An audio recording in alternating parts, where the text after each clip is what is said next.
মাইয়া মানুষ অনেক সুন্দর একটা খেলা জানে।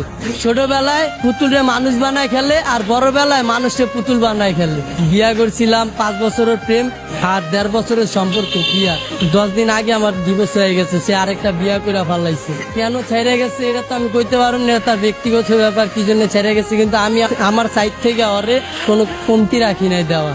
একটা মেয়েকে যতটুকু ভালোবাসার প্রয়োজন আমি ততটুকুই ভালোবাসছিলাম। মেয়েরা টাকার পাবে, তার জন্য আমার ফ্যামিলি ছাড়ছি, সে আমার ছেড়ে চলে গেছে।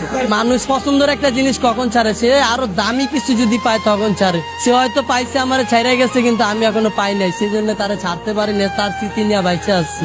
তারে কথা দিয়েছিলাম ভাই যে সে যদি ছাইরা চলে যায় তাহলে আমি আত্মহত্যা করবো, কিন্তু ভাই অনেক কষ্টে বাইচে আসছি নিজের লাগে লড়াই কইরা। সে চলে যাওয়ার পর আমার বাইচা থাকার ইচ্ছাটা চলে গেছে। ভালোবাসার মানুষ হারানোটা অনেক কষ্ট, যার হারায় সেই বোঝে।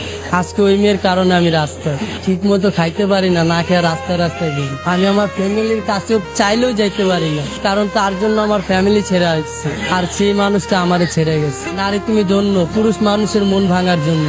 তাকে কি এমন কোনো কথা আছে যেটা বলা হয়নি, আজকে আমাদের মাধ্যমে বলবেন? তাকে একটা কথাই বলবো, আমি আজও তোমাকে ভালোবাসি।